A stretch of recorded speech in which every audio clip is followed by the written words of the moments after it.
Para los pocos y VM Samael aún Weor, la moral es esclava de las costumbres y de las épocas, también es hija de los lugares, hay que hablar de ética revolucionaria. Introducción. La venerable maestra Little antes nos ha expresado que esta sagrada enseñanza tiene un principio, pero que no tiene fin. Este libro, titulado por el maestro Samael, para los pocos, es un estudio profundo sobre las grandes leyes del infinito y sobre los procesos que pasan los que han sido iniciados y han continuado en el camino. Si comprendiéramos lo que en este luminoso tratado ha escrito nuestro gurú, solo exclamaríamos el "oh". De aquellos, los exalta, 2, o guardaríamos un profundo silencio.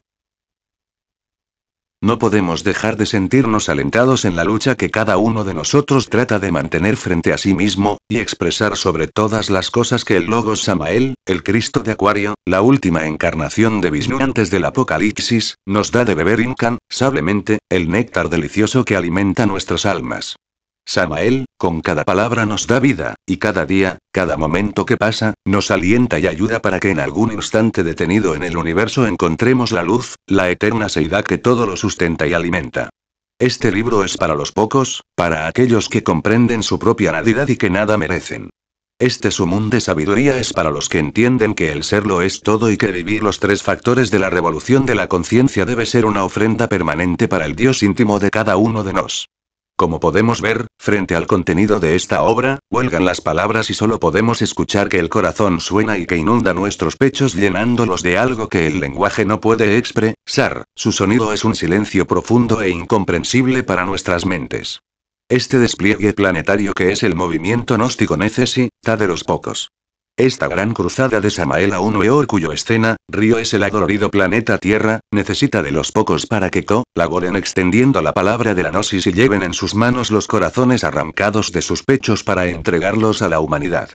Reconocer nuestra nadidad frente al ser, es impostergable.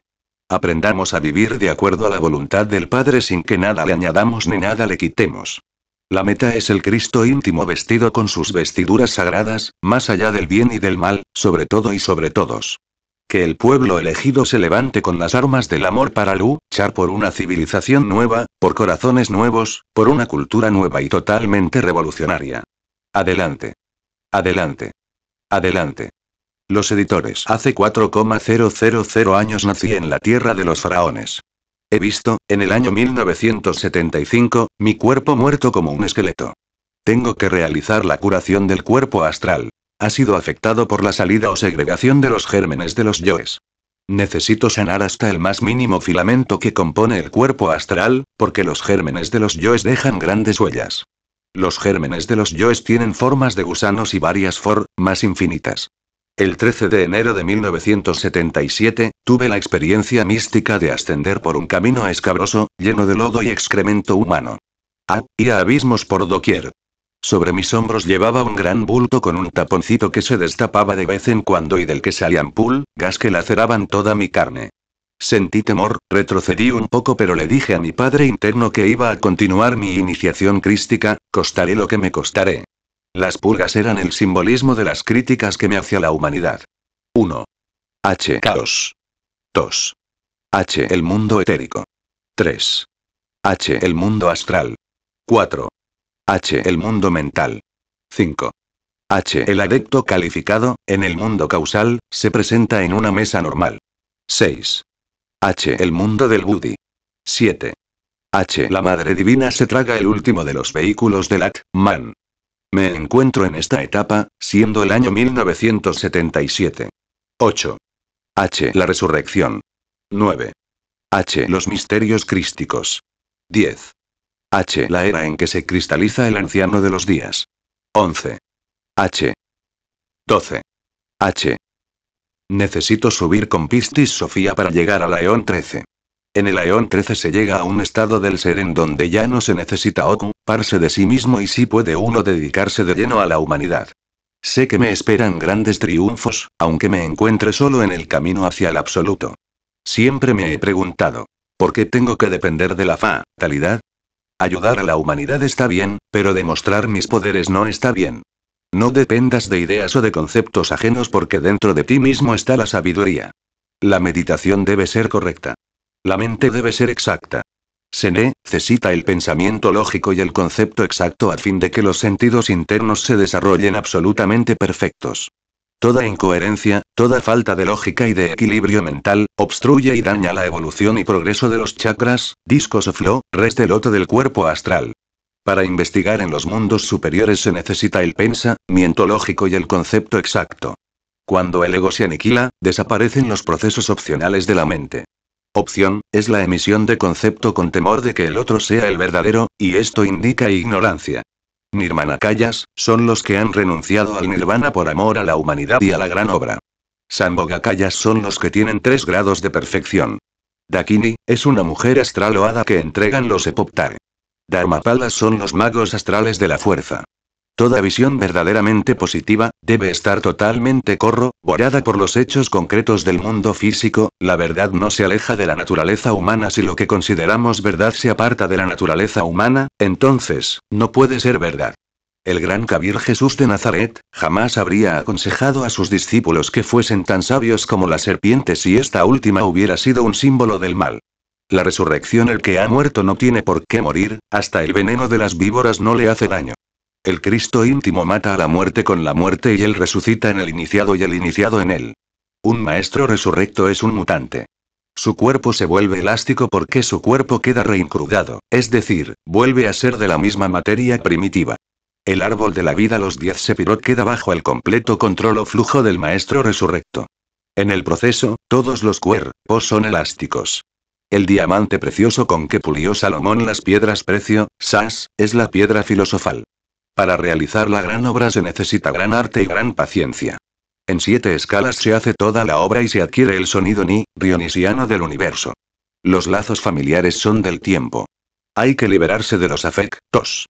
Hay que ver a todos iguales. Para uno, nadie debe ser un extraño. El ser no tiene parentescos. El ser es cósmico. Muerto el ego, la familia le abandona a uno. Quedando uno, ni solo ni acompañado, solo en plenitud. Todos los familiares son del tiempo y se pierden en el tiempo. Creer que uno se merece todo, es un absurdo. Nada merecemos. Hay que cambiar la forma de ser con más severidad, para que surja en nosotros la psicología salvaje del superhombre.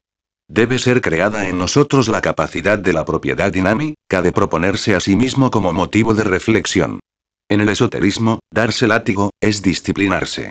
La superdisciplina y el perfeccionamiento del cuerpo físico se deben lograr por medio de la medicina naturista. Cada uno de nosotros tiene en el fondo algún principio integrador. El recto esfuerzo es, en sí mismo, el objetivo fundamental del ser. La comprensión es la autorreflexión evidente del ser. En los infiernos atómicos, debemos desintegrar los cadáveres del ego a punta de fuerza eléctrica. Nunca debemos esperar que el tiempo los desintegre. El karma crea cuerpos. No vuelvas nunca a crear cuerpos físicos, son vulnerables, están expuestos a la vejez y a la muerte. La autoautoridad no es posible cuando no se posee la verdadera autoridad dentro de sí mismo. ¿Cómo se va a poseer autoridad si no se es dueño de sí mismo? Actualmente, la mente humana está degenerada por aquello del concepto. Todo concepto emitido es el resultado de lo que han dicho, de lo que se ha estudiado. El autoconcepto se basa en la experiencia y en la propia forma de pensar. Krishnamurti sí tiene autoconceptos porque nunca ha leído a Die. Los conocimientos de Gurdjieff son incipientes. La autoacción solo puede ser posible cuando se tiene al ser adentro. Existencia, persistencia y aburrimiento del yo. Reflexionad. El yo es una simple posición absurda en el infinito. El punto se convierte en línea, la línea en superficie y esta en cuerpo. Sustituye al punto por el yo, y empezarás por no entender a la creación. Reflexionad sobre el 7º sello del Apocalipsis. Sobre los soles, el sol astral ecuatorial se halla ubicado en las Pléyades, porque el sol físico que nos ilumina y da vida es el 7º sol de las Pléyades. Tal sol unifica y coordina a las Pléyades en su totalidad. El sol polar es el centro básico de nuestra nebulosa y de sus 100.000 soles. El sol central enlaza y coordina a todas las galaxias, soles, mundos, lunas, etc., de este nuestro infinito. Alrededor del Sol Sirio gira toda la Vía Láctea con sus 100.000 soles y millones de mundos, pero el Sol polar, espiritual, ubicado en las dimensiones superiores del cosmos, coordina las actividades y movimientos de toda la galaxia. El Sol central o centro intergaláctico de este infinito, gobierna a todo nuestro infinito con sus 100.000 galaxias y millones de mundos y soles. El universo se sostiene por la música. Sobre las esferas iluminarias se extienden por el Teutlampa. El infinito es cuantitativo aunque necesariamente esférico.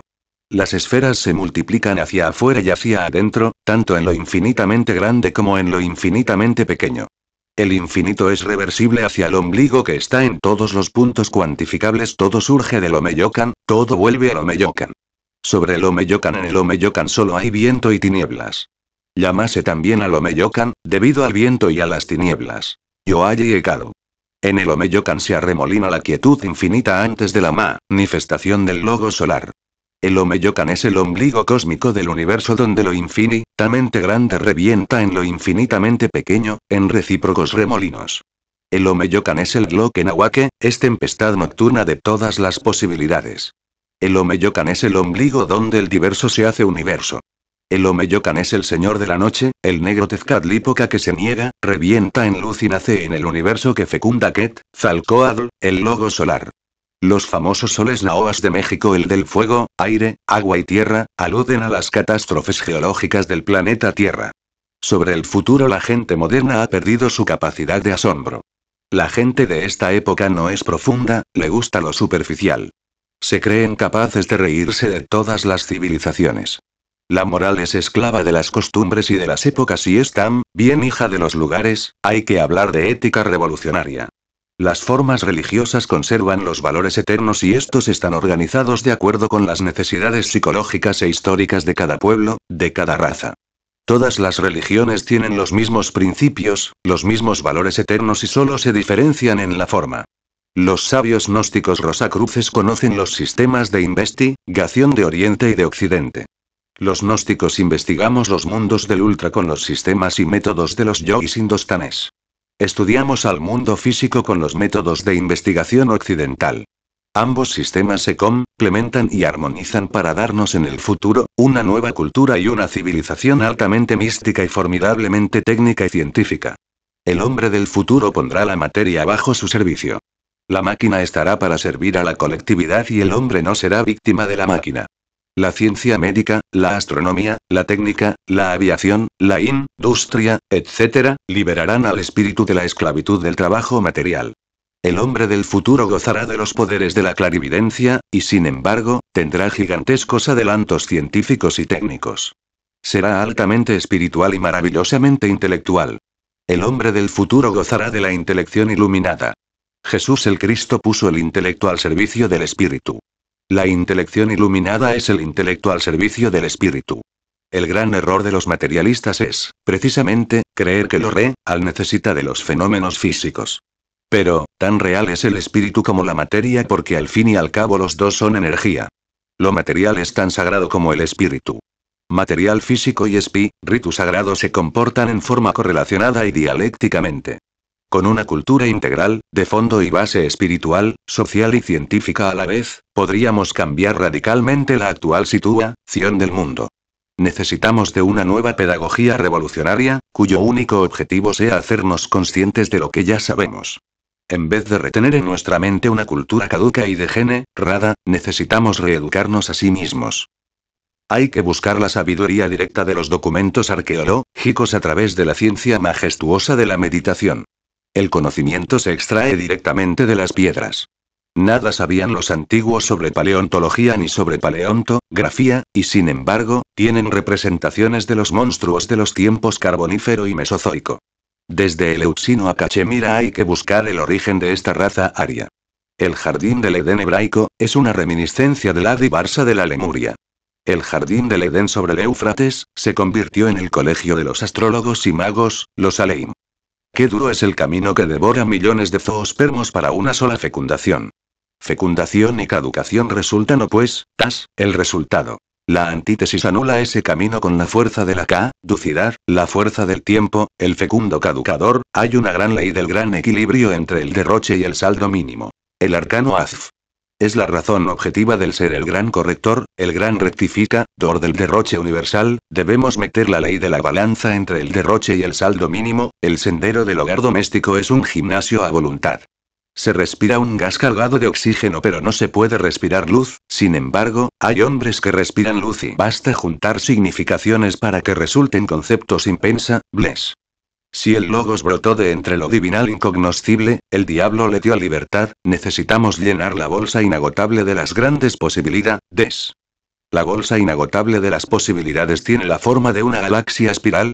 La clave de los triunfadores en el biorritmo de la vida todo se expresa en base a la ley de las octavas. Durante este biorritmo, en mi fa aparece la primera crisis y en la si la segunda crisis.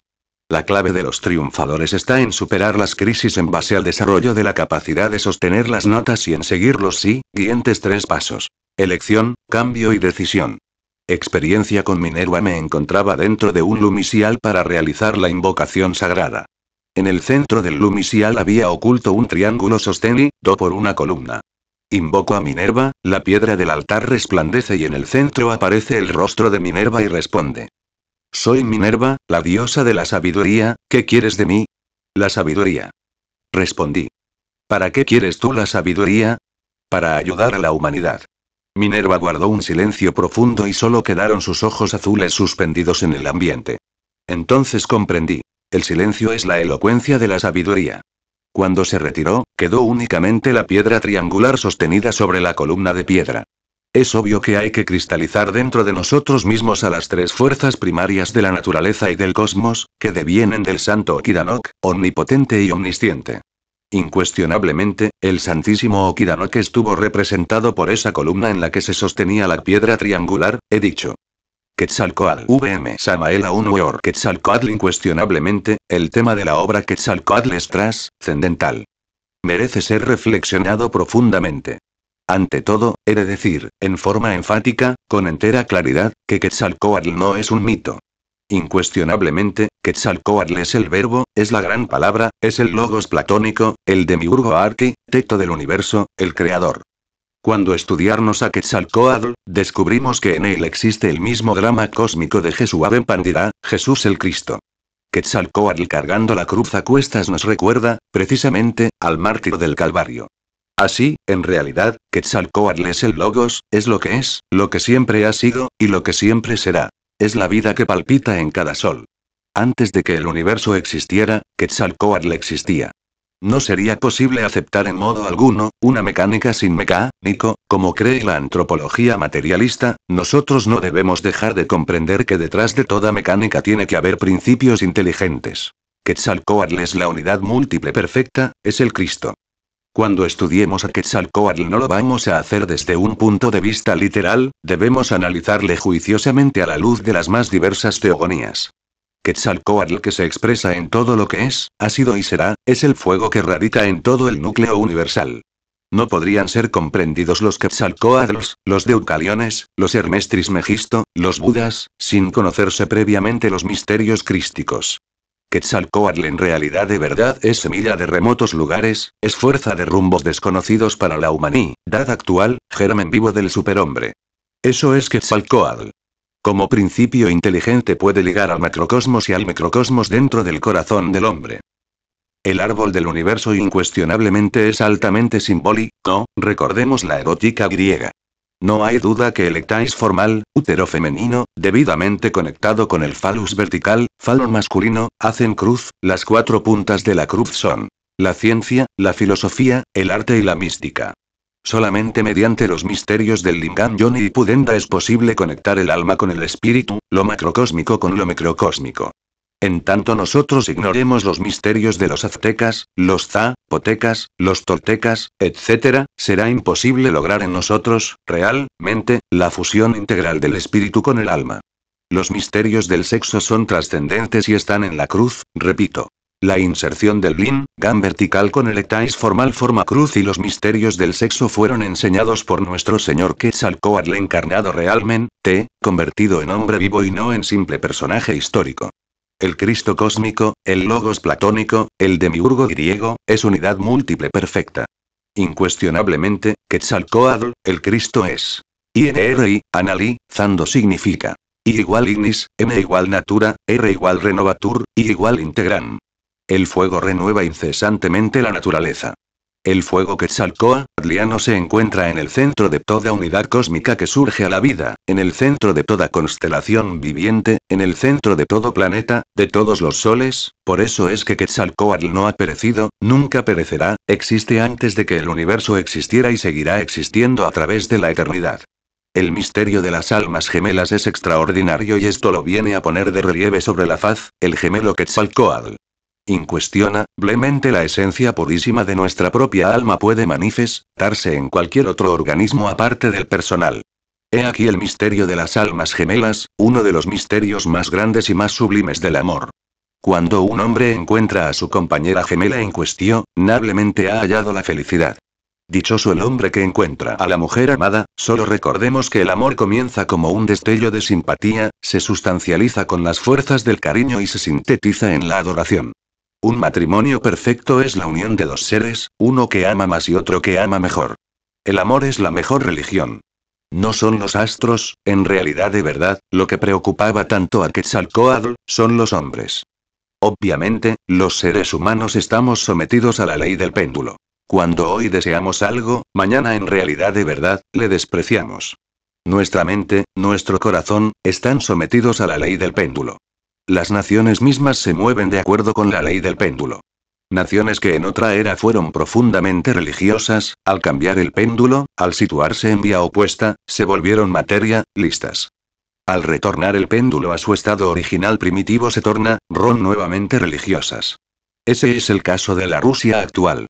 La mayor productividad de parapsicología, según los cálculos que se han hecho y que nos vienen de Rusia, señalan que la espiritualidad comienza a brotar en Rusia, así sucederá algún día también en China, se cumplirán las palabras de Quetzalcóatl. Cuando el péndulo retorne a su punto original primitivo, una nueva espiritualidad se mantendrá entre los chinos, entonces cambiará su historia. Quetzalcóatl en vísperas de ser juzgado, condenado a muerte, dice el presidente en su magistral y diamantina obra Quetzalcóatl, cayó en la tentación de volverse inmortal. Eso merece una profunda reflexión, es mediante el amor, mediante la mujer, mediante el sexo, que nosotros podemos en verdad transformarnos y convertirnos en seres inmortales y poderosos. Cuando se juzga a Quetzalcóatl, cuando se le señala injustamente y se dice de él, que no quiere a Tula, que no quiere a los toltecas se le calumnia, cuando se afirma en forma enfática que Quetzalcóatl quiere a los hombres pero que los hombres todavía no existen, es algo que merece realmente ser reflexionado, obviamente nosotros necesitamos crear al hombre dentro de sí mismos, incuestionablemente llevamos dentro de nuestras mismas glándulas endocrinas los gérmenes del hombre. Ha llegado la hora en que nosotros conozcamos los misterios quetzalcóatlianos, que conozcamos los misterios del árbol del universo, que conozcamos los misterios del sexo, que los estudiemos profundamente para transformarnos radicalmente y convertirnos en hombres y más tarde en superhombres. Tula termina, dicen los toltecas. Quetzalcóatl, Tula se acaba. Sí, se acabó. Se acabó el Edén perdido, la lejana Tula se volvió cenizas, el jardín edénico, el jardín de las Hespérides, se volvió polvareda cósmica. El hombre perdió sus facultades trascendentales y se convirtió en un mendigo, abandonó la sabiduría antigua, degeneró totalmente. Y ahora solamente la gloria de Quetzalcóatl, en este universo, puede transformarnos radicalmente y convertirnos en superhombres, los dioses se volvieron demonios. ¿Quién lo negaría? ¿Qué se hicieron los grandes hierofantes del pasado? Los Moisés bíblicos, los Hermes Trimegisto, aquellos que gobernaban la naturaleza entera. ¿Dónde están? Cayeron los dioses. Como dice Quetzalcóatl y se convirtieron en demonios, los reyes en vasallos y los esclavos en nada. Estamos en una edad negra terrible. Necesitamos regenerarnos, necesitamos estudiar a fondo los misterios quetzalcóatlianos, y llevar este mensaje de nuestro Señor Quetzalcóatl por toda la América, para que arda la América con la llamarada de la gloria maravillosa de Quetzalcóatl. Se cerró un ciclo. La serpiente se mordió la cola. Los edenes de los tiempos antiguos quedaron perdidos y ahora el hombre encorva, no, sufriendo, marcha por este doloroso camino, lejos, muy lejos, de la sabiduría quetzalcóatliana. Necesitamos regresar a la antigua sabiduría y hacer resplandecer los misterios de Anahuac sobre la faz de la tierra. Se fue Quetzalcóatl a través de su cruz, sí. Porque en la cruz se encuentran los misterios del Lingam Yoni y Pudenda. Porque la cruz es un instrumento de redención y de transformación. Se fue Quetzalcóatl, pero debe vivir en nuestro corazón, debe nacer en cada uno de nosotros. Se fue, sí. Como se iban las almas de los difuntos en el viejo Egipto navegando en la barca de Ra, rumbo al sol inefable. Se fue Quetzalcóatl, pero debemos llamarlo con todo nuestro corazón, debemos invocarlo, y debemos eliminar de sí mismos esos defectos que cargamos dentro y que nos alejan de nuestro Señor Quetzalcóatl.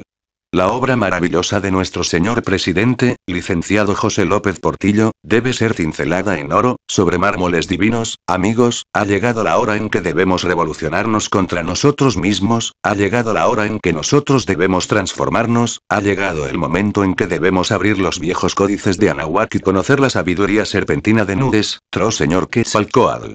¡Viva México! ¡Viva México! ¡Viva México!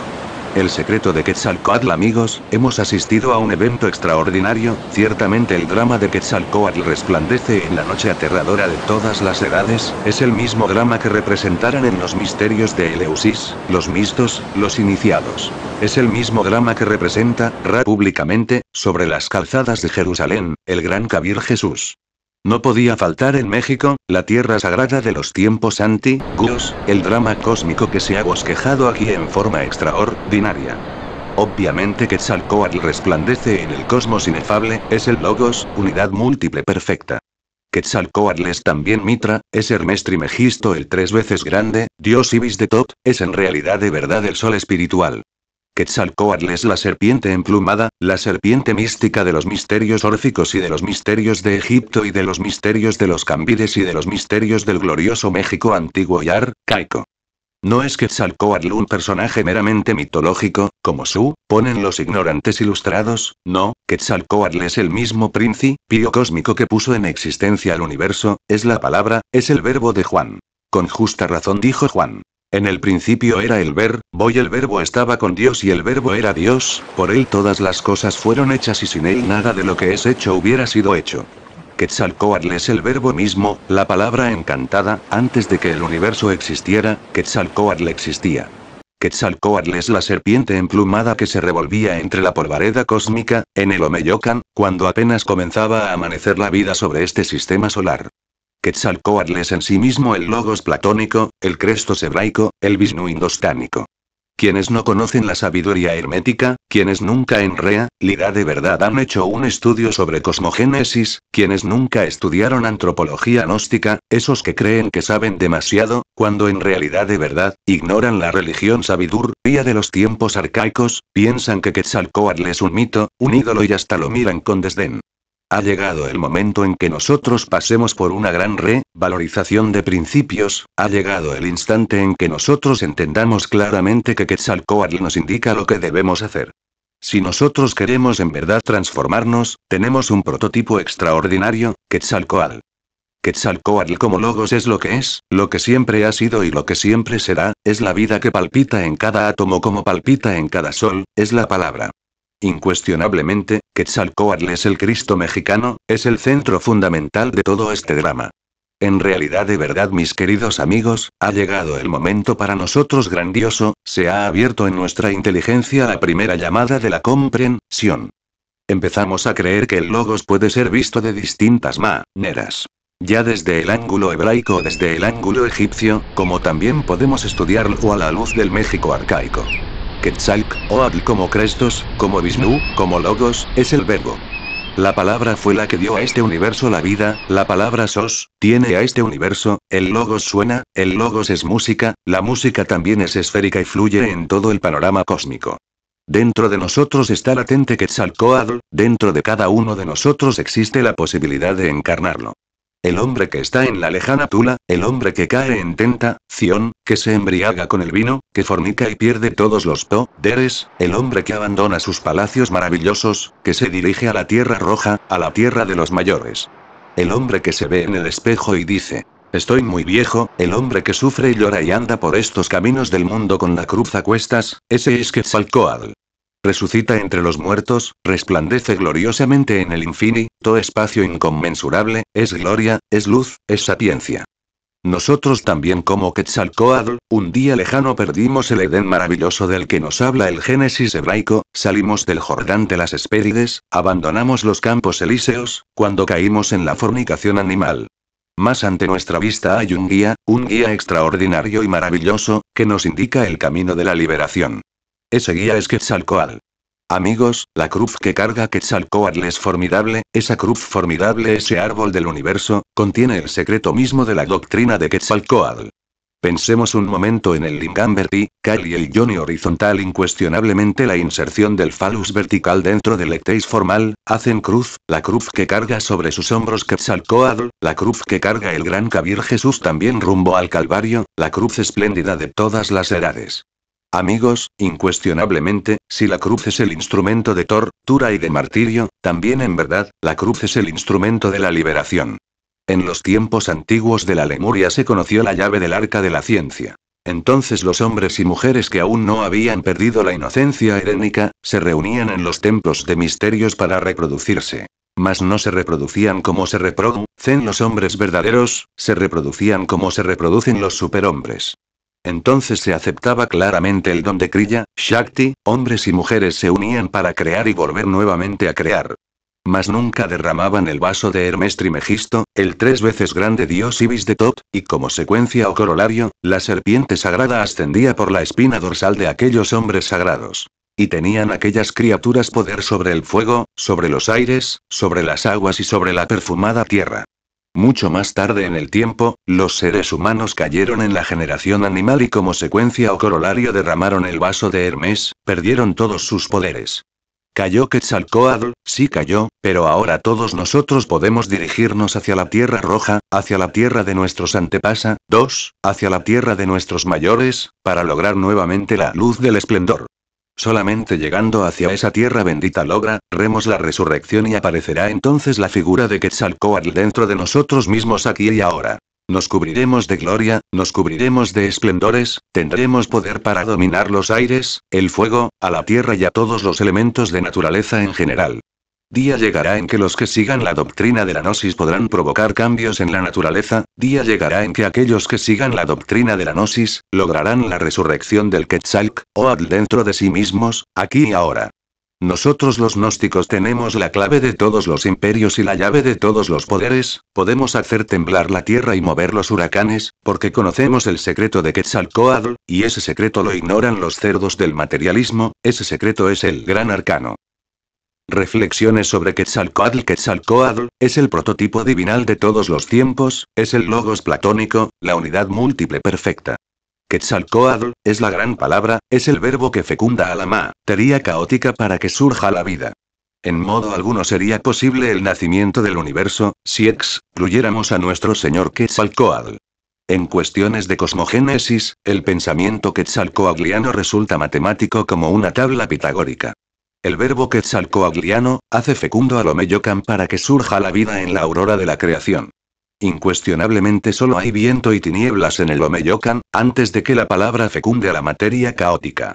En el Yoayi y Ekadl, donde se arremolina la quietud infinita, la vida aguarda latente el instante de ser despertada a una nueva actividad. Ostensiblemente, la geometría quetzalcoatliana es el fundamento de cualquier cosmogénesis. Indudablemente el fuego quetzalcoatliano es el centro fundamental de toda unidad cósmica. Sería inconcebible excluir al INRI, al fuego viviente y filosofal de cualquier obra creativa universal. En el amanecer de la vida la serpiente emplumada se retuerce amenazadora entre la polvareda cósmica. Ostensiblemente la geometría quetzalcoatliana estructura los arquetipos determinativos de la naturaleza y del cosmos. Todo en el universo se desarrolla de acuerdo con la ley de número, medida y peso. Quetzalcóatl, como demiurgo arquitecto del universo, da forma matemática y geométrica a todo lo que ha sido, es y será. En el ombligo del mundo, donde surgen las formas determinativas y arquetípicas de este gran universo, el pensamiento quetzalcoatlia no es el fundamento matemático.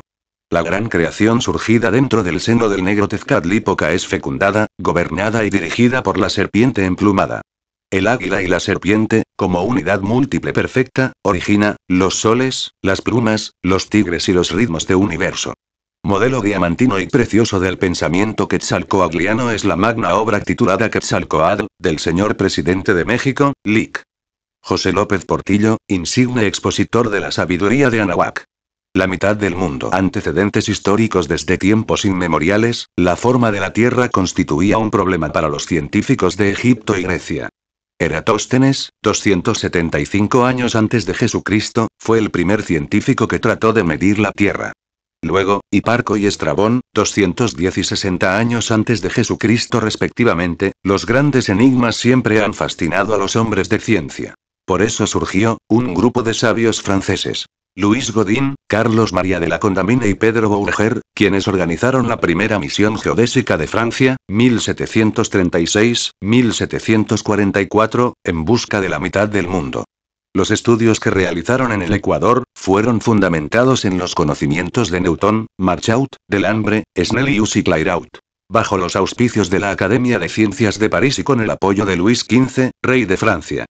El monumento ecuatorial se halla en el punto cero de la latitud máxima de la superficie de la Tierra, ya 78º, 27,8 del meridiano de Greenwich. A 15 kilómetros al norte de Quito, capital de la República del Ecuador y su medio ambiente geográfico es muy interesante. Camino del Sol. Los conocimientos astronómicos de los adoradores del Sol, allá por el año de 1250, antes de la conquista de los incas, eran casi tan altos como los de los aztecas de la época, o de los egipcios de la antigüedad. Ellos sabían del movimiento del Sol, que en su lenguaje se llamaba Inti, y de la Luna, Mama Quilla. Conocían los puntos cardinales y su orientación. Chincha, norte. Colla, sur. Anti, oriente. Y Kunti, occidente. Para determinar los equinoccios en forma exacta, tenían un sistema muy simple y por lo mismo admirable para su tiempo. Sencillamente usaban un cilindro sin techo, hecho de piedra, de más o menos 18 metros de circunferencia y 8 metros de altura, con una puerta de entrada. Este cilindro constituía un observatorio astronómico y un lugar exclusivamente para la adoración al Sol. Cuando el Sol se encontraba próximo al cenit, los sacerdotes encargados de la observación ritual, entraban por una puerta al cilindro. Otros, quedaban en el exterior. Y en el momento en que el Sol alumbraba totalmente el fondo del cilindro y no proyectaba ninguna sombra afuera ni adentro, era la hora cero, o sea el paso del Sol del hemisferio norte, el 21 de marzo. Y viceversa, el 23 de septiembre. Los hijos del Sol a la línea ecuatorial la denominaban Inti, Ñan, que quiere decir el camino del Sol, significado muy real, por cuanto las 24 horas del 21 de marzo y del 23 de septiembre, el Sol recorre la línea ecuatorial, alrededor de la Tierra. He aquí su significación. Inti. Sol. Ñan. Camino. Los días de las fiestas equinocciales que por tradición se observan, coinciden perfectamente con las fechas astronómicas del 21 de marzo y del 23 de septiembre, lo que prueba que los devotos del Sol estaban en la verdad, señalando este lugar astronómico llamado Inti Ñan, como centro del mundo y templo de su dios Sol. Los amantes del Sol según la tradición, los amantes del Sol de Lulumbamba, Ua, Tos, Rumicucho, Caspigasí, Calacalí, Carapungo, Cayambe y otros lugares próximos a la línea ecuatorial, celebraban las fiestas de equinoccio desde tiempos inmemoriales, antes de la conquista de los incas, y con más fervor en época del dominio incásico en que los quitus tomaban la iniciativa, porque su dios común era el Sol, Inti. A pesar del dominio de los españoles, las fiestas del equinoccio en honor al Sol se seguían celebrando. En ellas estaban presentes los jefes o caciques, los curacas o sacerdotes para los ritos sagrados, las vírgenes y bustas del Sol. Los danzantes, con sus típicos vestidos de oro y plata, ejecutaban la danza ritual, sin que faltara la chicha, bebida sagrada hecha de maíz germinado. El 21 de marzo de cada año, preparaban una fiesta alegre de acción de gracias por haber cosechado los primeros frutos físicos y espirituales. Era la fiesta del Inti Laim o Pascua del Sol. La fiesta se iniciaba cuando el curaca o sacerdote anunciaba el paso del Sol, a las 12 del día. Saliendo ceremoniosamente de su observatorio astronómico, a los miembros del ejército y al pueblo, quienes se desataban en grandes bailes y gritos de alegría. Hawái. Hawái. Según versión del padre Juan de Velasco, en su obra, Historia del Reino de Quito, antes de la fiesta del equinoccio, ayunaban 3 días. Permanecía apagado el fuego en todas las casas y no podían comer sino frutas y hierbas. La fiesta era solemne y comprendía 3 partes. 1. El Musugnina, esto es la renovación anual del fuego sagrado, proveniente del dios Sol. Lo sacaba personalmente el Inca con un espejo ustorio de metal precioso, llamado Inca Rispo. Tomando con él los primeros rayos del Sol en el día del equinoccio, entregaba el fuego a la tribu para que con él cocieran sus alimentos. 2. Prendido el fuego, se iniciaba la fiesta. Esto es los sacrificios al sol, con víctimas humanas, y cuyas a los que le sacaban el corazón y lo ponían en fuentes de oro, previo ofrecimiento de perfumes y ramos de flores llamados paukar o atai. Paukar, significa hermo, sas flores. Uatai, atadura, o sea hermosos ramilletes de flores brota, das en esos días, colocados en vasos de oro y plata. Concluidos los sacrificios, el Inca distribuía los alimentos y la chicha, bebida de valor litúrgico. Primero, entre los grandes señores. Luego repartía el fuego nuevo en todas las casas. Ustorio. Espejo cóncavo que sirve para centrar el calor del sol en un punto. 3. Iniciada la fiesta con los principales de la corte, se extendían hacia los miembros del ejército y al pueblo.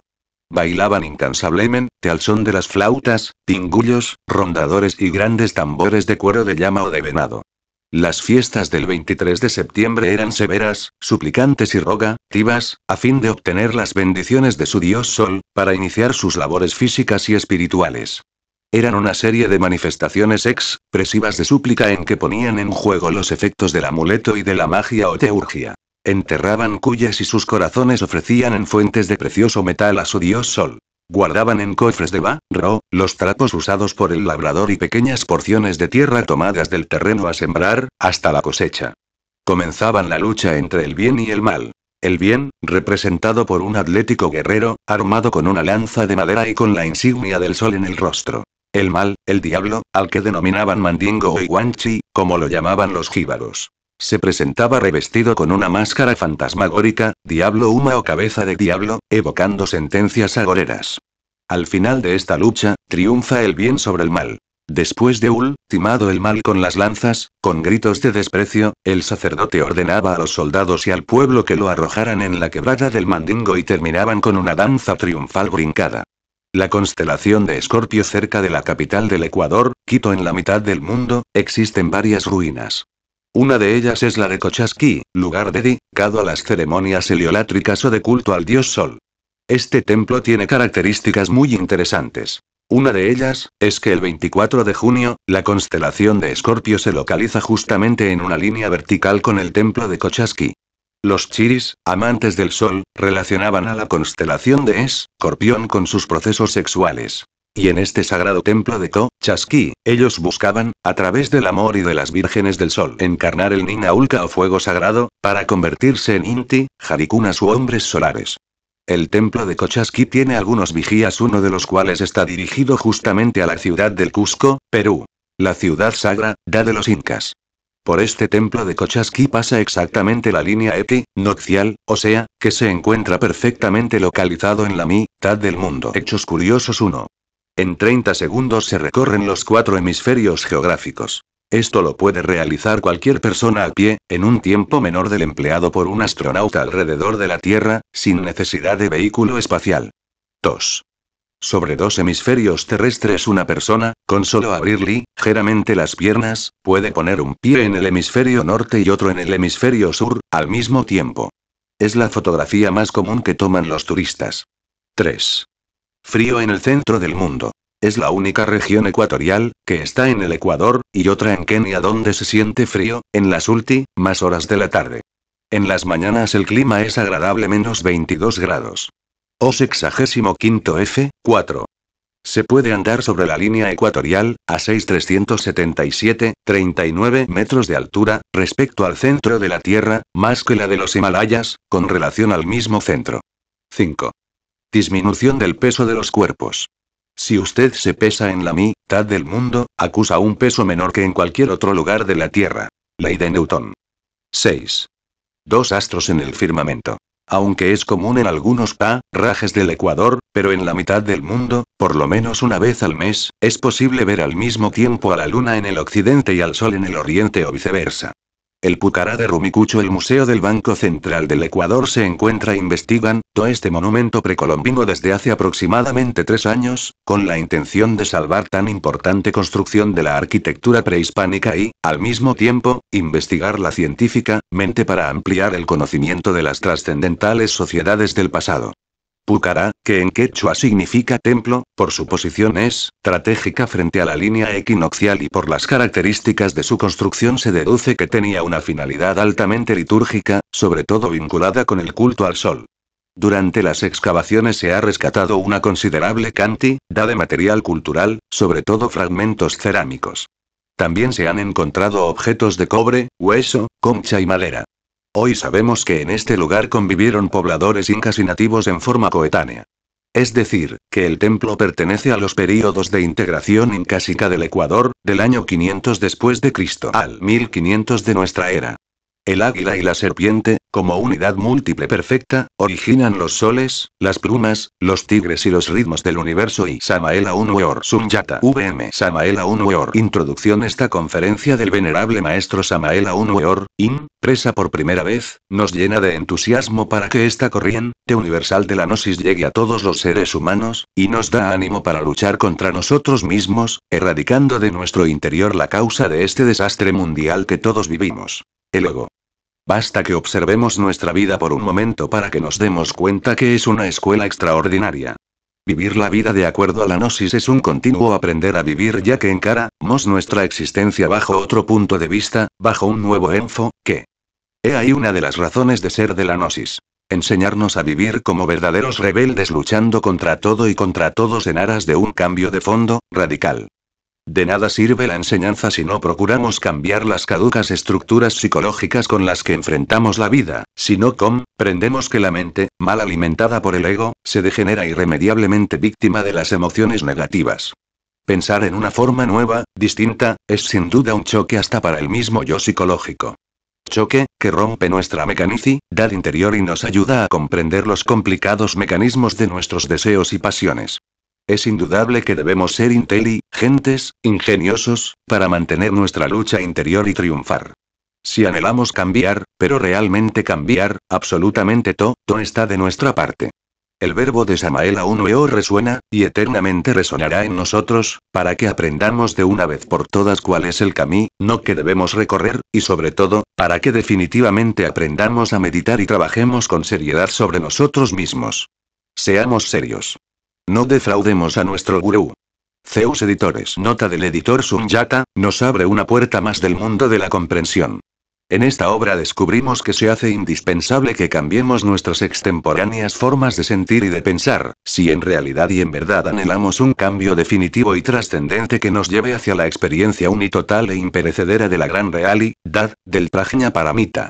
Hemos conceptuado que no solo debemos comprender que se hace necesario el cambio, sino que llevarlo a la práctica es triunfar, sino que llevarlo a la práctica es haber pasado por el conocimiento de cómo hacerlo.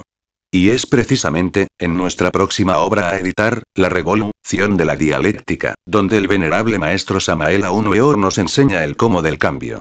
Por lo anterior, consideramos que Sunyata es la introducción a la revolución de la dialéctica. Zeus Editores. Ante todo, es necesario conocer las leyes del trabajo esotérico gnóstico, si es que en realidad de verdad queremos un cambio radical y definitivo. En nombre de la verdad, diremos que si por alguna parte hemos de empezar a trabajar sobre sí mismos, tiene que ser en relación con la mente y con el sentimiento. Sería absurdo empezar a trabajar con el centro motor, por ejemplo.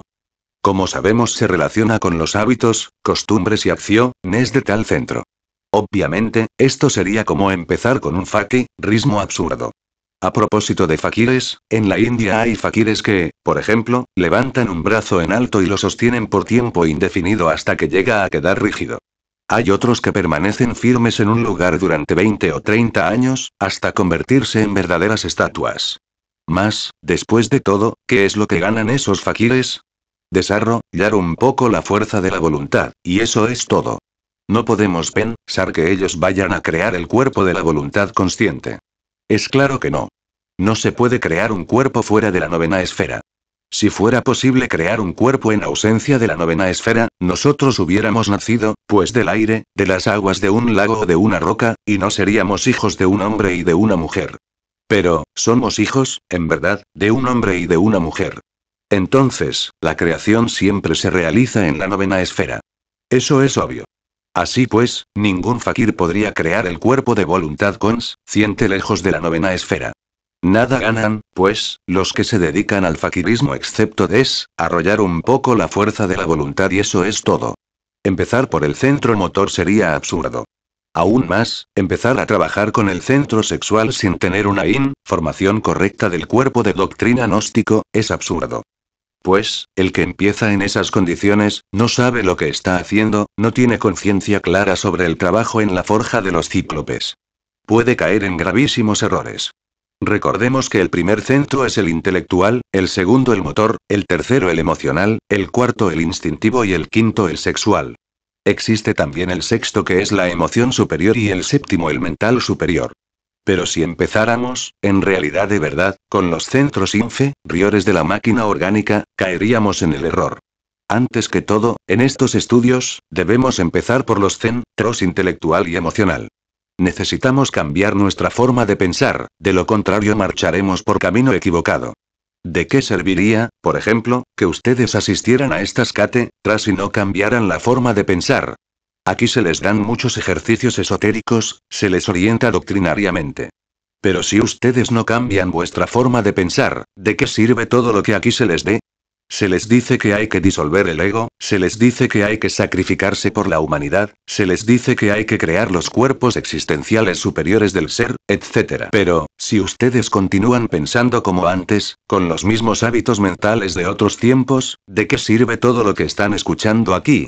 Se les dice que hay que desintegrar el ego, pero ustedes continúan con vuestros viejos hábitos mentales, con vuestras formas y sistemas caducos de pensar. Entonces, ¿de qué les sirve la información que se les está dando? En las Sagradas Escrituras se habla muy claramente y en forma precisa, sobre aquello del vino viejo y el vino nuevo. Como dice el Cristo, nadie echaría, por ejemplo, vino nuevo en odre viejo. Porque los odres viejos se romperían. Así pues, que para el vino nuevo se necesitan odres nuevos.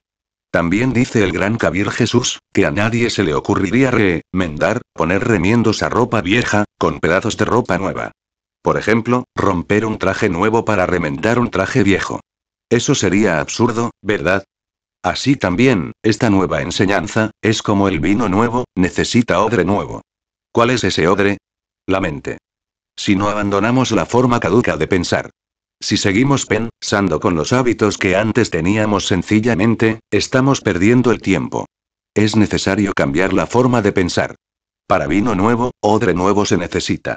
Así pues, necesitamos cambiar completamente nuestra forma de pensar, a fin de recibir esta enseñanza. Ese es el punto grave de la cuestión. Porque si recibimos esta enseñanza y la añadimos a la forma de pensar que teníamos antes, nada estamos haciendo, nos estamos engañando a sí mismos. Querer enganchar este carro de la enseñanza gnóstica a nuestro viejo carro todo dañado por el tiempo y lleno de basuras e inmundicias, es engañarnos a sí mismos. Se trata, ante todo, de preparar el recipiente para recibir el vino de la enseñanza gnóstica. Ese recipiente es la mente. Solo así, con un recipiente nuevo, transformado, con un recipiente verdaderamente magnífico se puede recibir ese vino de la enseñanza gnóstica. Y esto es lo que quiero que todos los hermanos vayan comprendiendo. Necesitamos que las emociones negativas sean eliminadas de nosotros. Porque esas emociones negativas no permiten un cambio de fondo. Es imposible transformarnos si aún poseemos dentro de nosotros emociones negativas. Tenemos que erradicar de nuestro corazón las emociones de tipo negativo, pues son verdaderamente perjudiciales en todo sentido. Una persona que se deja llevar por emociones negativas, se vuelve mentirosa en un 100%. Conozco el caso de un señor que actualmente se encuentra al borde de la muerte. Este buen hombre vino a tener una embolia cerebral. ¿Motivo? Muy claro. Alguien le mal informó que su hermana había sido víctima de un fraude. Tal informe fue después examinado y resultó falso. Este señor llama a su hermana y cree en una infundía difamante que ella le cuenta. La tomó tan en serio que le dio una embolia cerebral. En estos momentos se encuentra al borde de la muerte. Vean ustedes este caso. De manera que las emociones negativas vienen a llevarnos al fracaso. Su hermana aún sigue convencida de que fue víctima de un fraude. Y es obvio que calumnia a un inocente. Pero, ella está segura de que fue víctima. Personalmente investigué el caso y me di cuenta que ella misma se estaba autoengañando. Se está mintiendo a sí misma, víctima de las emociones negativas y a su vez, calumniando a otra persona en forma inconsciente. De manera que he dicho a ustedes y repito, las emociones negativas lo tornan a uno mentiroso. Observen las gentes como mienten llevadas por las emociones negativas. Lanzan juicios falsos. Y luego, se arrepienten, pero es tarde, ya los lanzaron. Así pues, debemos eliminar de nuestra naturaleza las emociones negativas. La mentira ciertamente es una conexión falsa. Lo normal es que la energía del Padre, la vida del anciano de los días, es decir, de nuestro ser interior profundo, fluya a través de la organización cósmica Inter-Yor, hasta llegar a la mente. Pero si nosotros producimos una conexión falsa, su energía ya no puede fluir. Es como si se interrumpiera la afluencia de esa energía. La electricidad no llegaría al foco, a los focos que nos iluminan. La mentira es una conexión falsa. Por lo común, cuando uno se llena de emociones negativas, se torna mentiroso, esa es la realidad de los hechos. Si nosotros verdaderamente comprendemos todo esto y empezamos por cambiar en nuestra forma de pensar y de sentir, bien pronto esto se reflejará en nuestras acciones. Una vez que uno ha cambiado su forma de pensar, de sentir y de actuar, entonces, está perfectamente listo para empezar a trabajar con los misterios del sexo. El error de algunos misioneros es que quieren que la gente comiencen de una vez a trabajar con el Maituna en la novena esfera, sin conocer siquiera el cuerpo de doctrina, pues esto es absurdo. Las gentes que no ha cambiado su forma de pensar, que continúan con sus mismos hábitos, las gentes que tienen sus mismas formas de sentir, que son víctimas de las emociones negativas, no comprenden los misterios del sexo, los profanan. Por eso es que Paracelso insiste en que primero que todo, hay que conocer la ciencia, para luego entrar a trabajar en la novena esfera. Y tiene razón en esto, Felipe Teofrasto Bombasto de Onenein, Aureola Paracelso. Muchos reciben aquí enseñanzas esotéricas, se les da, pero continúan pensando como antes, como pensaban hace 20 años. ¿Qué sucede entonces? Estamos perdiendo el tiempo. Se les da a las gentes la enseñanza para que se autorrealicen, para que cambien, y continúan pensando como antes. Obviamente, se marchan muy mal. Conozco hermanitos gnósticos que tienen 20 y 30 años de estar en las enseñanzas gnósticas, y todavía piensan como pensaban en el pasado. Muy ilustrados, sí, manejan muy bien las ideas, pero si uno les examina detenidamente sus vidas, sus costumbres, verá que son las mismas que tenían antes.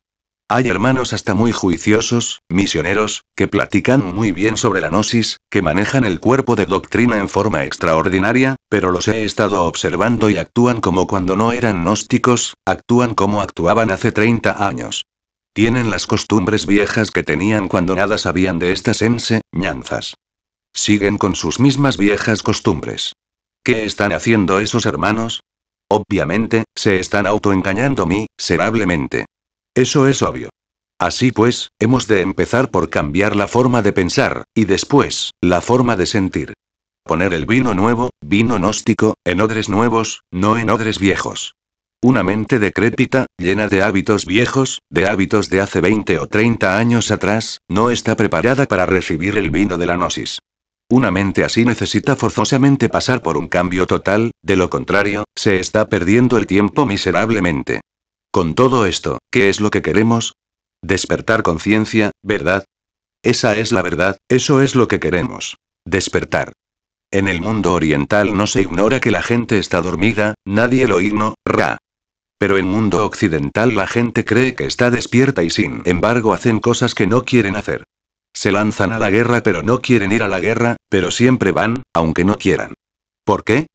Porque están hipnotizados.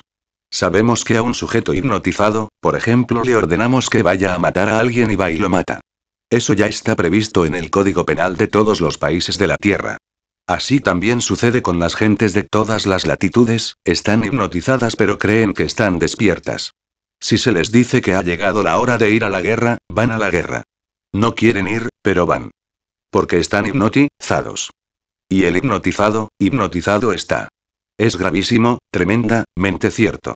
Necesitarnos salir del sueño hipnótico, eso es verdad. Pero bueno, vamos a ver cómo salimos del sueño hipnótico. Si estamos contentos con nuestros hábitos mentales, con nuestro sistema de razonar, con nuestros hábitos sentimentales, con nuestras distintas costumbres adquiridas por herencia y por la familia, entonces, aunque estemos escuchando, aquí, en esta sala, las enseñanzas, sencillamente estamos perdiendo el tiempo. Pregúntense ustedes a sí mismos para qué han venido. ¿Con qué objeto están ustedes reunidos en esta sala? Si están reunidos aquí por mera curiosidad, vale más que no hubieran venido. Si de verdad les anima el anhelo de cambiar, pero continúan muy contentos con sus viejas normas de pensar, sencillamente se están autoengañando. Si es que ustedes quieren enganchar el carro de la gnosis a vuestro tren avejentado por el tiempo y carcomido hasta el tuétano de los huesos, pues están haciendo un juego muy tonto que a nada les conduce. Así pues, no nos engañemos a sí mismos. Si ustedes quieren cambiar, seamos serios y cambiemos nuestra forma de pensar. Cada cual tiene una forma de pensar, cada cual cree que su manera de pensar es la más correcta. Pero, en realidad de verdad, las dispersas formas de pensar de cada cual o de todos en conjunto, de correcto no tiene nada, puesto que están hipnotizados. ¿Cómo puede pensar correctamente una persona que está hipnotizada? Pero ustedes creen que están pensando correctamente, he ahí vuestro error. Vuestros hábitos mentales no sirven. Si es que quieren cambiar, bueno, aquí tienen la enseñanza nueva, aquí tienen el vino de la gnosis. Pero, por favor, traigan odres nuevos para ese vino, no odres viejos. El vino nuevo rompe los odres viejos. Me interesa darles la enseñanza, mis hermanos, pero darla seriamente. Por eso les invito a cambiar vuestra forma de pensar. ¿Acaso ustedes han reflexionado en lo que es la conciencia? ¿Con qué podríamos comparar lo que es la conciencia? A un rayo de luz que se puede dirigir hacia una parte u otra, eso es obvio. Debemos aprender a colocar la conciencia donde debe ser colocada. Donde esté nuestra conciencia, allí estaremos nosotros. Ustedes que me escuchan en estos momentos, ¿están seguros de que la conciencia de cada uno está aquí? Si está aquí, gracias. Pero, ¿estamos seguros que está aquí? Puede ser que esté en este momento en la casa. Puede ser que esté en la cantina. Puede ser que es en el supermercado y que tan solo estemos aquí viendo la personalidad o fachada de tal o cual hermano. Así pues, donde esté la conciencia, ahí estamos nosotros.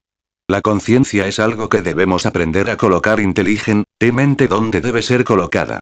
Si colocamos nuestra conciencia en una cantina, se procesará en virtud de la cantina.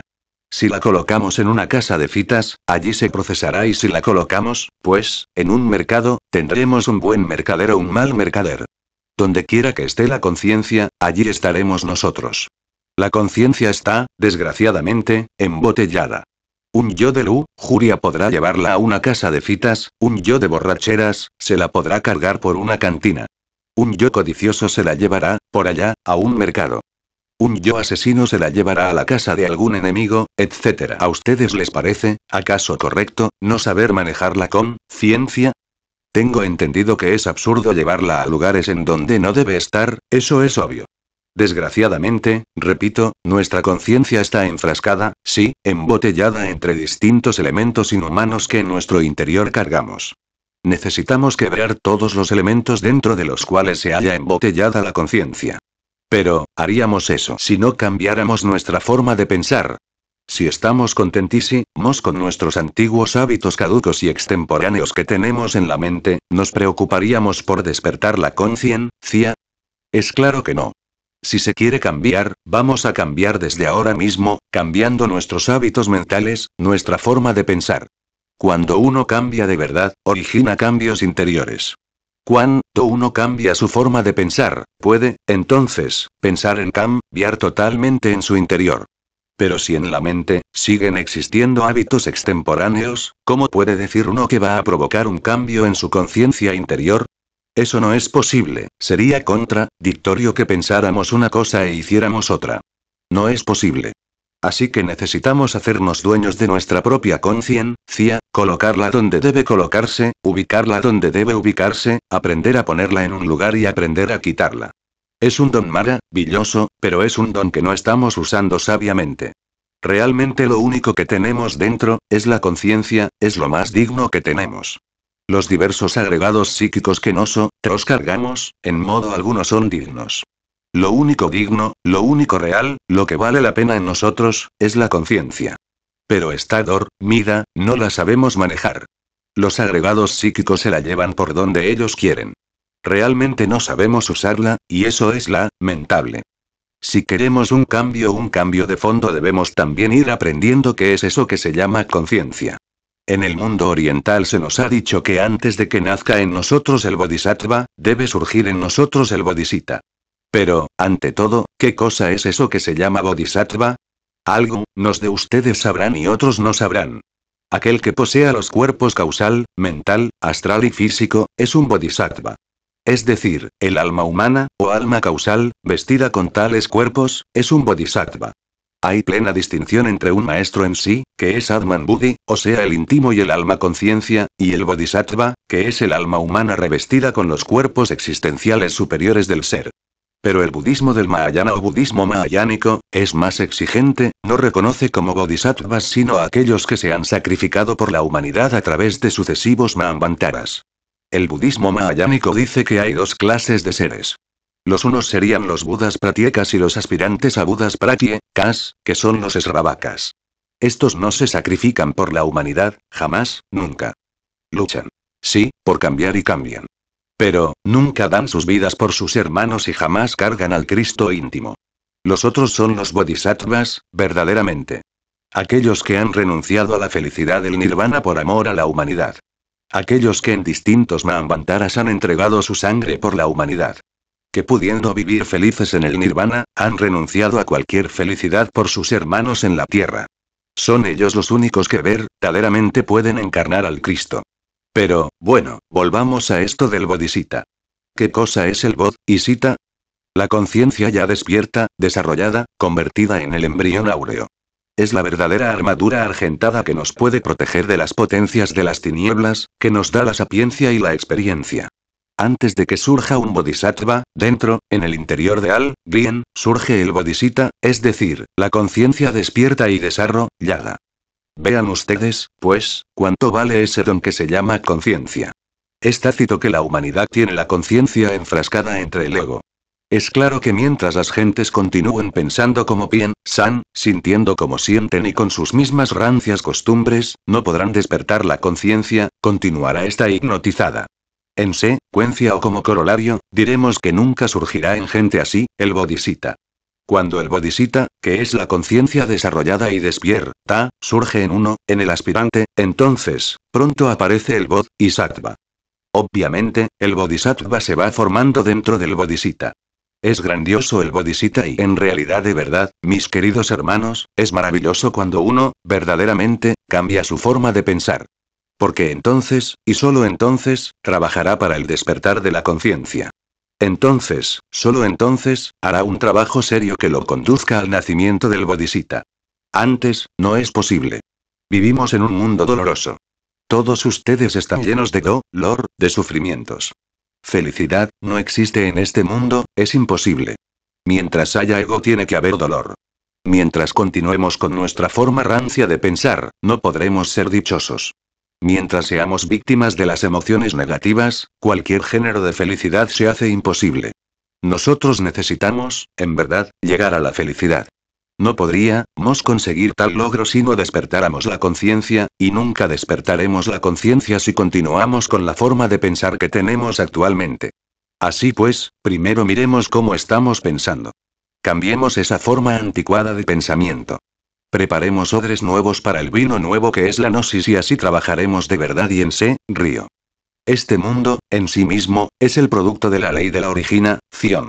Este mundo se sostiene con las leyes de causa y efecto que son las leyes del karma. También se les llama leyes de acción y consecuencia. Tal acción, tal consecuencia. Este es un mundo bastante complejo, es un mundo de asociaciones, combinaciones múltiples, dualismo incesante, lucha entre los opuestos, etc. En estas circunstancias no es posible que exista en este mundo la felicidad. Cada uno de nosotros tiene que pagar su karma, estamos llenos de deudas.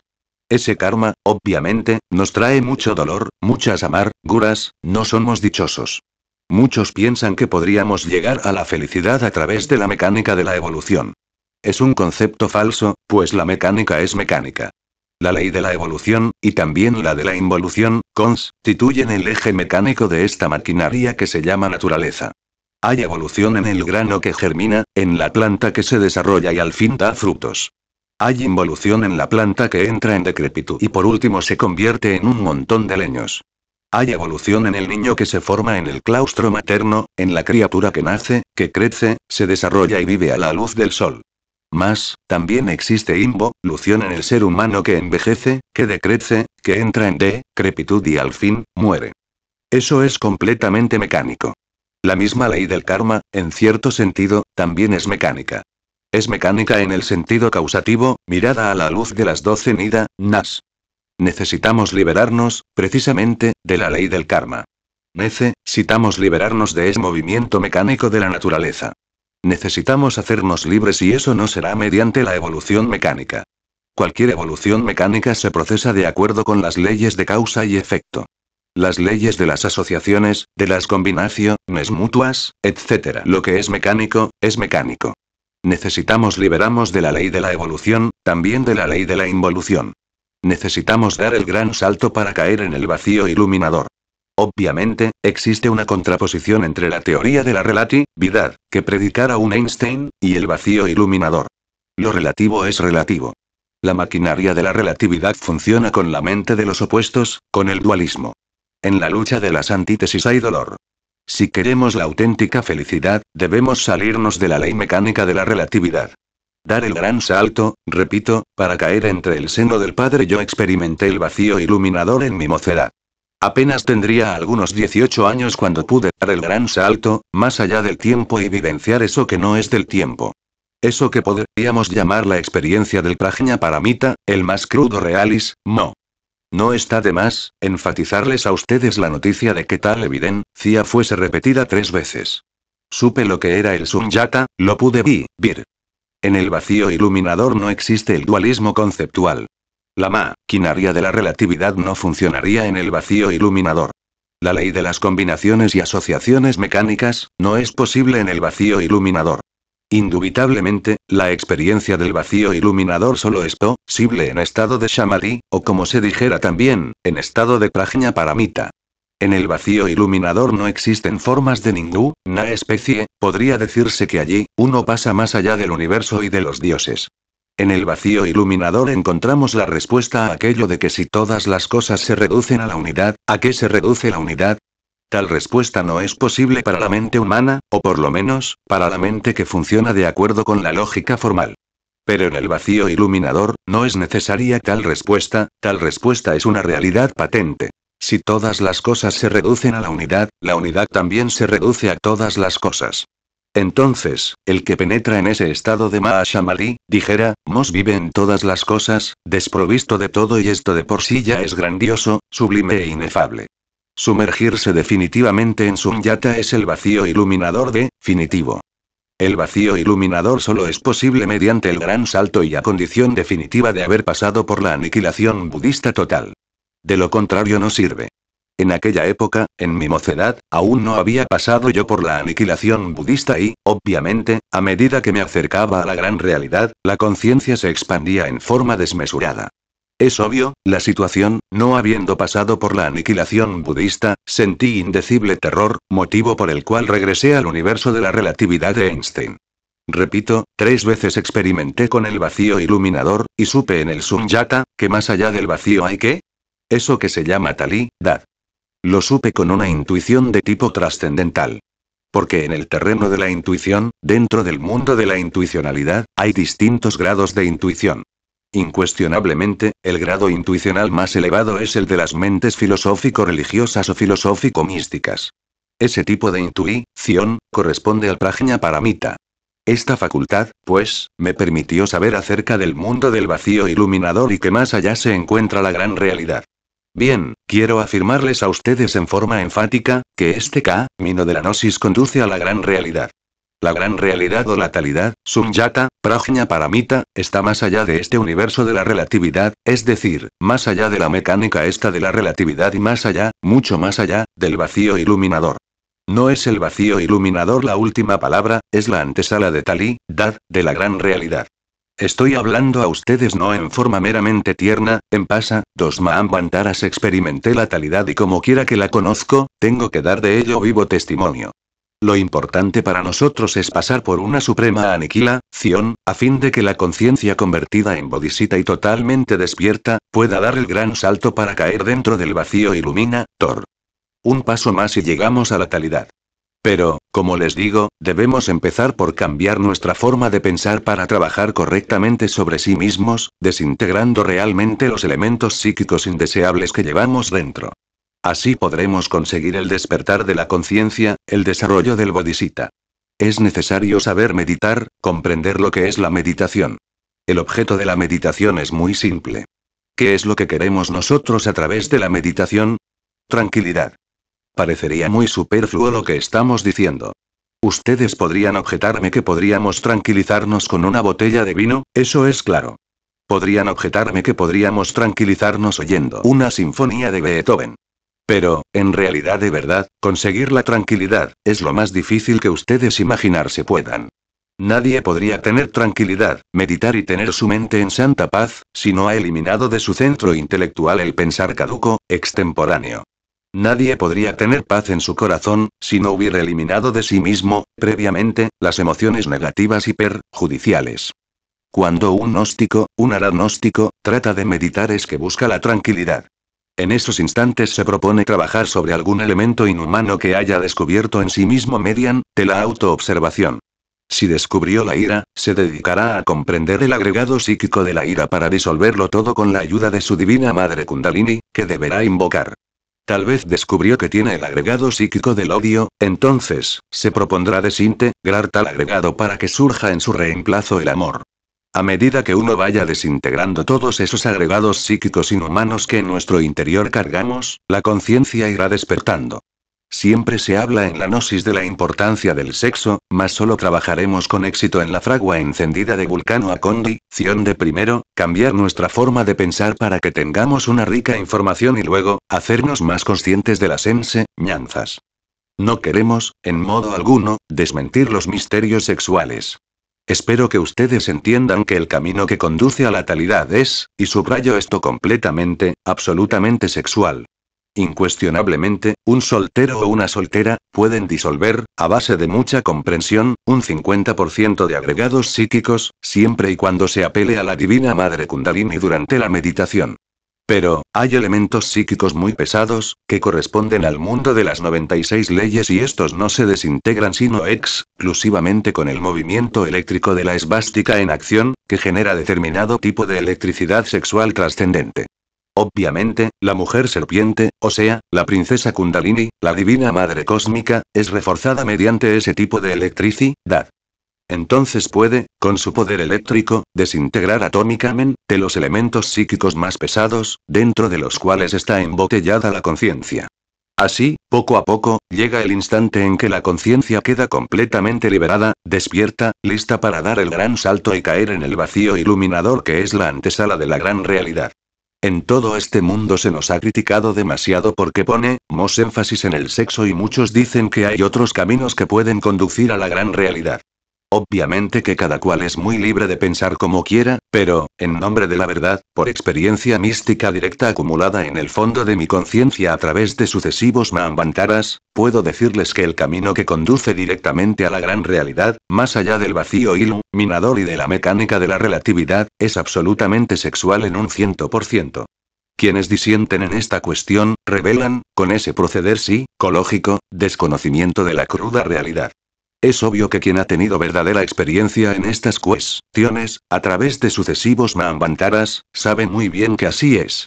No es posible escaparse definitivamente de la mecánica esta de la relatividad por otra puerta o por otro camino que no sea el directo, el que lleva a la gran realidad. Sunyata es un término budista muy interesante, nos indica perfectamente la experiencia mística, vívida, del que no solo ha experimentado el vacío iluminador, sino que ha llegado más allá, mucho más allá, a la talidad, a la gran realidad. Dentro del terreno exclusivamente esotérico místico, budista, crístico, disiento con muchos budistas ortodoxos. Repito, dentro del terreno estrictamente místico budista, disiento con respecto a muchos místicos budistas ortodoxos, que ponen el vacío iluminador como lo máximo. Nosotros, los gnósticos, vamos más allá de la mecánica de la relatividad, más allá de esta maquinaria de la teoría de la relatividad de un Einstein, fundamentada en el dualismo conceptual, y aún mucho más allá del vacío iluminador. Nosotros queremos la gran realidad, la experiencia vívida, Sunyata. La vívida experiencia de los Prajnaparamitas. Gracias a Dios, tenemos en nuestro interior a la conciencia. Es precisamente el don más precioso, lástima que esté enfrascada entre el ego. Pero, si conseguimos liberar a la conciencia, entonces, estaremos listos para el gran salto, para el salto supremo. Una conciencia liberada es una conciencia que puede sumergirse en la gran realidad de la vida libre en su movimiento. Esta gran realidad es felicidad inagotable, más allá del cuerpo, de los afectos y de la mente. Es una felicidad imposible de describir con palabras. Todos queremos la felicidad y no tenemos la felicidad. Necesitamos ser felices, pero no es posible ser felices en un mundo de combinaciones. No es posible ser felices dentro de esta maquinaria de la relatividad. Recordemos que el ego es ciego, que el ego es un libro de muchos tomos y que está expuesto a las leyes de causa y efecto.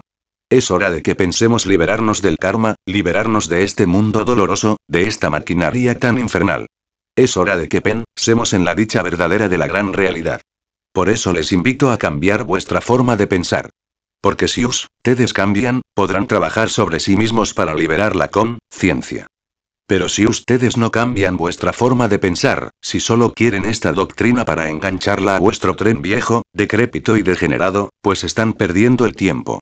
Quiero la felicidad para ustedes, la verdadera dicha del ser. Necesitamos que ustedes aprendan a meditar, en lo más profundo, que sepan meditar. Cuando uno ha conseguido una verdadera concentración, llega a la verdadera dicha. Vean ustedes, si yo no hubiera tenido en vida la experiencia del vacío iluminador, allá en mi mocedad, no estaría hablándoles ahora en la forma que les estoy hablando. Esa experiencia vívida, jamás se borró de mi conciencia ni de mi corazón. Es posible que en una práctica de meditación profunda, pueda la conciencia de un ser humano escaparse de entre el ego y experimentar la dicha del vacío iluminador. Es obvio que si lo consigue trabajará con gusto sobre sí mismo, trabajará con ardor, pues habrá experimentado ciertamente, en ausencia del ego, eso que es la verdad. Eso que no es del tiempo, que está más allá del cuerpo, de los afectos y de la mente. Aquí les he enseñado una forma sencilla de meditar, porque hay un tipo de meditación que está dedicado a la autoexploración del ego, con el propósito de desintegrarlo, volverlo cenizas. También hay otro tipo de meditación, que tiene por objeto llegar un día a la experiencia de lo real. Ojalá lo lograran ustedes, para que siguieran animados interiormente y trabajaran sobre sí mismos. Sin embargo, conceptúo que es necesario tener algún mantram que sirva. El mantram que les voy a dar es muy sencillo. Gate, Parada, para Samgate, Bodhi, Swa, A. Este mantram se pronuncia así. Gaate, para Samgate, Bodhi, Swa, Ja. En nuestros corazones tiene que haber quedado grabado. Este mantram se pronuncia suavemente, profundamente y en el corazón. Puede también usarse como verbo silenciado, porque hay dos tipos de verbo. Verbo articulado y verbo silenciado.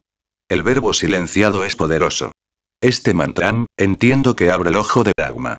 Este mantram, profundo, un día los llevará a ustedes a experimentar, en ausencia del ego, el vacío iluminador. Entonces sabrán lo que es el sunyata, entonces entenderán ustedes lo que es el prajna paramita. Perseverancia es lo que se necesita, con este mantram ustedes podrán llegar muy lejos. Conviene experimentar la gran realidad alguna vez, eso lo llena a uno de ánimo para la lucha contra sí mismo. Esa es la ventaja del sunyata.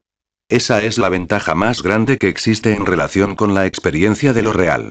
Y para que hoy se aproveche la meditación y el mantram como es debido, vamos a entrar un rato en meditación con el mantram.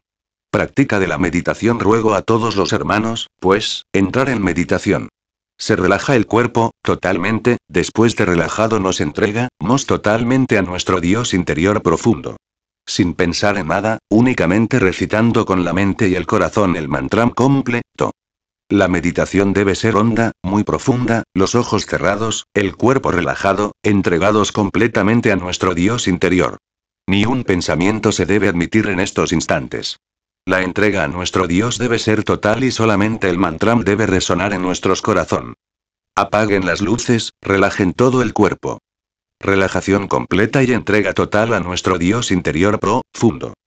No piensen en nada de nada, de nada, de nada, de nada. Recitaré el mantram, lo repetiré muchas veces para que no se les olvide. Gaate, para Samgate, Bodhi, Sua, Ja. Sigan repitiendo en sus corazones, no pensar en nada de nada, entreguémonos a nuestro Dios, siéntanse como un cadáver como un difunto. Glosario Aniquilación budista. Muerte psicológica, muerte del yo Lu, realizado. Buda Pratyeka. Es uno de los 3 senderos del nirvana y el inferior de todos, en el cual, el yogi sin maestro y sin salvar a la humanidad, por la simple fuerza de voluntad y las prácticas técnicas, llega a una especie de condición de Buda nominal individualmente, sin hacer bien alguno a nadie, sino obrando de una manera egoísta para su propia salvación y para él solo. Nidanas. Las 12 causas de la existencia, o una cadena de causación. He aquí la enumeración de los 12 eslabones. 1. Jati, o nacimiento, con arreglo a uno de los 4 modos de entrar en la corriente de la vida y reencarnación. 2. Jaramarana, decrepitud y muerte, o muerte por vejez. 3. Baba, el agente kármico que conduce a cada nuevo ser senciente a nacer en tal o cual modo de existencia. 4. Upadaña, esta causa creadora de nacimiento es el apego a la vida. 5. Trishna, amor, sea puro o impuro. 6. Vedana, sensación o percepción por los sentidos. 7. Esparza, el sentido del tacto. 8. Chayadana, los órganos de sensación. 9. Vijnana, perfecto conocimiento de toda cosa perceptible y de todos los objetos en su encadenamiento y unidad. 10. Samskara, acción en el plano de ilusión. 11. Avidya, falta de verdadera percepción o ignorancia. Gran realidad. El supremo principio eterno, omnipotente, infinito, inmutable, inconcebible e inefable, el único todo absoluto, la única absoluta realidad, aquello, lo supremo y eternamente inmanifestado, que antecede a todo lo manifestado. Causa sin causa del universo, raíz sin raíz de todo lo que fue, es y será. Prajna Paramita. La perfección de la sabiduría. Ojo de Dharma. El chakra del entrecejo, Ajna. El tercer ojo. Esravakas.